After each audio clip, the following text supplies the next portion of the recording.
అందరికీ నమస్కారం. నిన్నటి వరకు సైలెంట్గా ఉన్నటువంటి ఆమంచి స్వాములు దూకుడు పెంచాడా? చీరాల్లో పార్టీ కార్యాలయం 12 ఎకరాల్లో భారీగా నిర్మించేందుకు ప్లాన్ చేస్తూ ఉన్నారు. గతంలో ఆమంచి స్వాములు చీరాల సమన్వయకర్తగా కూడా నియమించడం జరిగింది.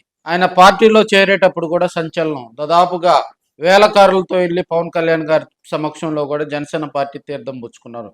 అప్పట్లో ఆయన గిద్దలూరు కాన్స్టిట్యున్సీ నుంచి పోటీ చేసేందుకు కూడా గట్టి ప్రయత్నాలు చేశారు. ఒకానొక టైంలో జనసేన అధిష్టానంతో కూడా ఆయన విభేదించినటువంటి సందర్భాలు చూసాం. సో చివరికి జనసేన అధిష్టానం తీసుకున్నటువంటి నిర్ణయమే ఫైనల్ కావటం, ఆయన సైలెంట్ మోడ్లోకి వెళ్ళటం కూడా జరిగింది. ప్రస్తుతం జనసేన పార్టీ ఆవిర్భావ సదస్సు జరుగుతున్న వేళ మళ్ళీ యాక్టివ్ అవుతున్నట్టుగా కూడా సమాచారం తెలుస్తూ ఉంది.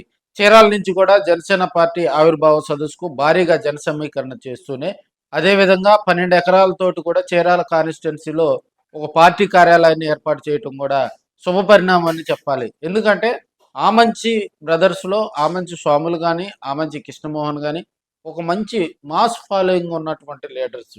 అలాంటి లీడర్స్ ఏ పార్టీలో ఉన్నా కూడా ఆ పార్టీకి ప్లస్ అనే మనం చెప్పాలి. ఎందుకంటే వాళ్ళు జనాల్ని సమీకరించటం, అదేవిధంగా జనాలకి ఏదైనా ఇబ్బందులు వచ్చినా కూడా వారి కుటుంబాలకు అండగా ఉండటంలో ఆమంచి కుటుంబాన్ని చీరాల కాన్స్టిట్యున్సీలో కూడా గొప్పగా చెప్పుకుంటూ ఉంటారు. ఇప్పుడున్న పరిస్థితిలో ఆమంచి స్వాములు గారు కనుక మళ్ళీ యాక్టివ్ అయితే చీరాల కాన్స్టిట్యున్సీలో మళ్ళీ జనసేన పార్టీ మళ్ళీ రీబూట్ అవుతుంది.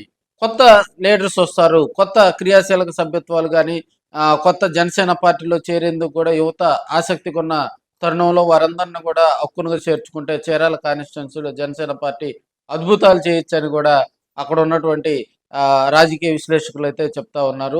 తాను గతంలో ఒక చిన్న పొరపాటు వల్ల సమన్వయకర్తగా పోస్టుకి రాజీనామా చేశానని, దానికి పశ్చాత్తాపడుతున్నానని ఆయనే ఒప్పుకోవటం జరిగింది. ఇప్పుడున్న పరిస్థితుల్లో జనసేన పార్టీ ఆవిర్భావ సదస్సు జరుగుతున్న వేళ జనసేన పార్టీలోకి భారీగా జాయినింగ్స్ జరుగుతున్నాయి. ఉమ్మడి ప్రకాశం జిల్లా నుంచి కూడా ఎవరెవరు ఏ పార్టీలో ఉన్న వాళ్ళు కూడా జనసేన పార్టీ వైపు చూస్తున్న వేళ ఆమంచి స్వాములు యూటర్న్ రాజకీయాలు తీసుకొని మళ్ళీ జనసేన పార్టీలో యాక్టివ్ అయ్యేందుకు కూడా ఆయన రంగం సిద్ధం చేసుకున్నట్టుగా కూడా తెలుస్తుంది. దానిలో భాగంగా ఒంగోలు నుంచి కొంతమందిని, అదేవిధంగా బాపట్ల జిల్లా నుంచి, అదేవిధంగా గుంటూరు జిల్లా నుంచి కూడా జనసేన పార్టీలో యాక్టివ్గా ఉన్నటువంటి లీడర్స్ అందరిని కూడా పిలిపించుకొని అక్కడ కార్యక్రమం చేయటం కూడా జనసేన పార్టీకి కొంత ప్లస్ అయ్యే అవకాశాలు ఉన్నాయని కూడా తెలియజేసుకోవచ్చు.